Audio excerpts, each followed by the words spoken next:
morning, Excellencies, ladies and gentlemen. I feel honored to be present at such an event that I hope will mark but the first step in long years of fruitful collaboration and of mutual benefit to all those who participate. It may sound strange at first to see the title of a conference that wishes to bridge the very wide geographical gap between the north of Europe and the continent of Africa. We live with so many stereotypes, and one of them is that all of us are, of course, and that's human nature, interested most in what is closest to us, but that includes also those immediately around us geographically. I must say that this phenomenon manifests itself in a rather curious way in the European Song Festival, where supposedly the whole of Europe votes for the most popular song of the year. But when you see the scores coming in, there's a most distinct geographic preference for your neighbors or for your sort of cultural grouping, and the song most definitely becomes something less important. Another factor, of course, is looking bizarre. That helps, but that's a different story. Well, about looking bizarre, of course, it's also an old stereotype that those who are closest to us and who look like us, we take as the norm, and anything else surprises us. But in the modern world, with modern communications and modern space technology, frankly, such stereotypes, or if you like, knee-jerk reflexes, become more and more obsolete. Most of us watch Discovery Channel at some point in our lives and discover so many species of fascinating animals which we are not likely to meet on our Sunday morning walk, but we're delighted to see them on the screen and to realize how rich, varied and beautiful our world really is, even if we have not been blessed, all of us, with the same natural resources and environment. It has been said very cleverly by some that modern technology has reduced the world to being flat again. I'm not sure that this is the best metaphor for it, because precisely if you think about space technologies make us look at our blue planet and we see it shrunken in size. And as it's shrunken in size, I think this shrinking of physical distance should help us to overcome also the reluctancies of distance psychologically that we feel about countries far away from us. And it is not true that only the south of Europe, those bordering on the Mediterranean, are interested in the African continent, far from it. And I hope that this conference is truly the first stepping stone in solidifying that conviction and ensuring that in the modern age, countries can develop at various rates, and they do not have to be at the same level of development to be able to collaborate.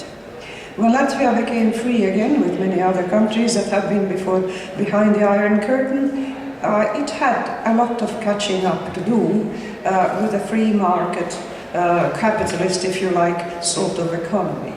And it couldn't afford to replicate 50 years of development or 40 years of development that others had gone through. It had to telescope, as it were, to push together various steps and to make the path shorter. It had to leapfrog over phases of development that others had gone through, but that were not necessary anymore. One could leap right into the actual situation, and therefore space technology being one of them, where it so happened that the former system, for all its failings, had quite developed space technology, and the remnants of it, the training, the human resources, of course, remained behind. Meanwhile, the Scandinavian countries, as free and democratic countries, had gone on with their development. So that I think the north of Europe has a lot to offer in collaboration, technologies, with countries in the vast continent of Africa that are at various stages of growth, requirements, needs, and development.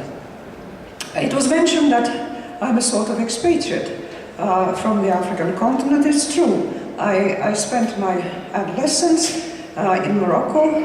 I started school in a one-room schoolhouse in a bled, a hydroelectric dam that was being built on the Umerebia River. And then I continued in Casablanca.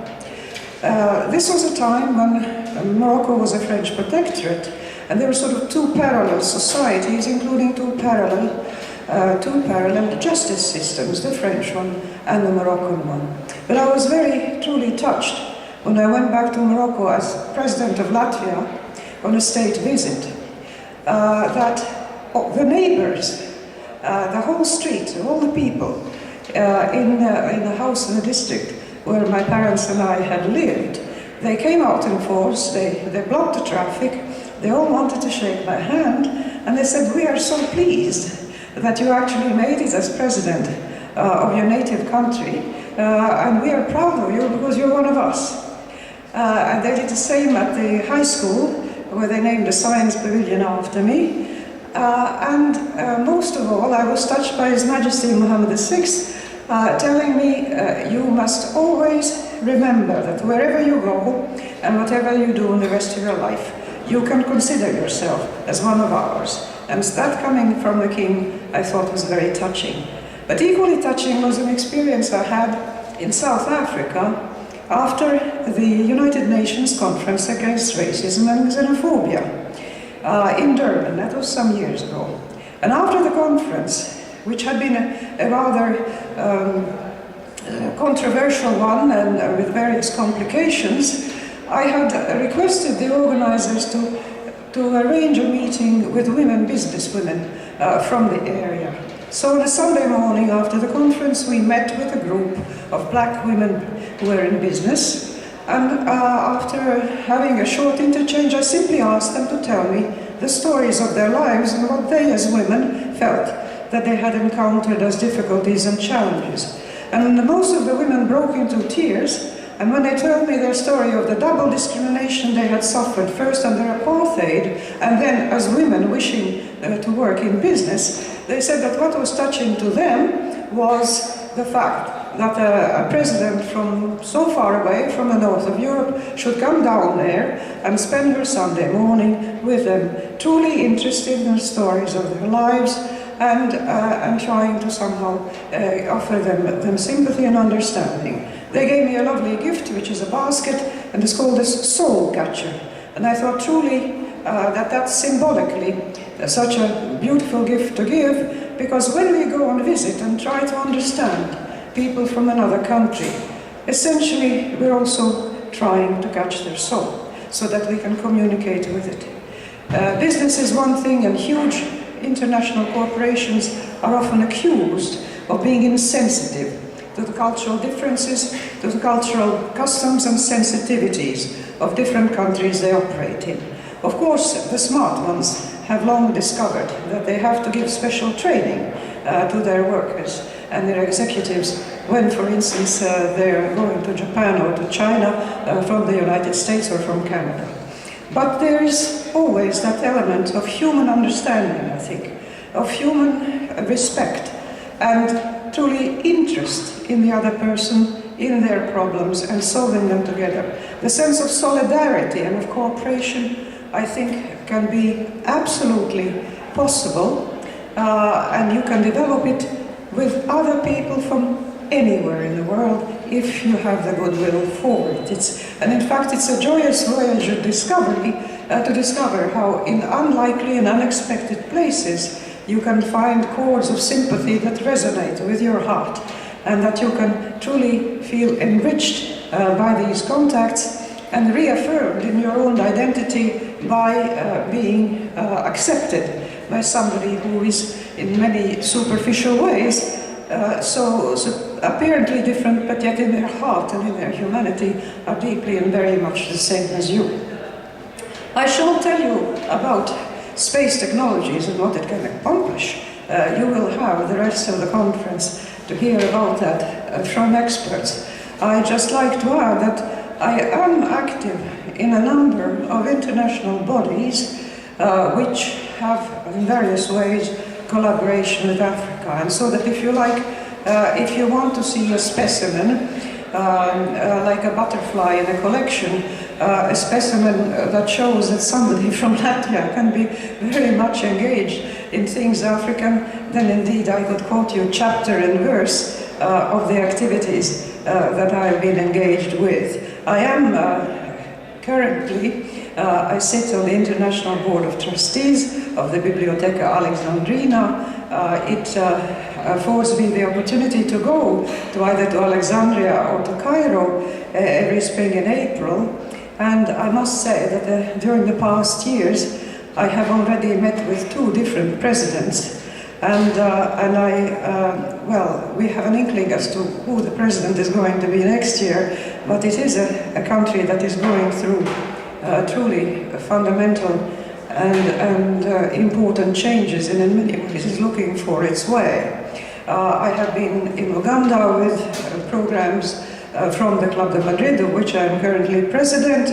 That is a club of nearly 100 former presidents and prime ministers from over 60 different countries who work with those countries where our experience, all of us having gone through the process of acquiring and deepening democracy in our own countries, either recently or not so recently, we are ready to share our experience as heads of state and government in terms of challenges that people have, including our links with our own civil societies, and frequently we have very close links with civil societies in a variety of countries.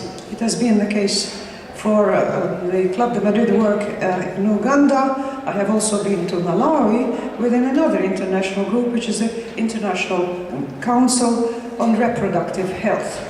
And Malawi is one of the countries which is confronted by a very fast-growing birth rate, but it includes extremely high infant mortality and extremely high maternal mortality. Much like Rwanda and Tanzania, it has been able to get programs in place which have helped the situation, have improved it already, but a lot of more work needs to be done.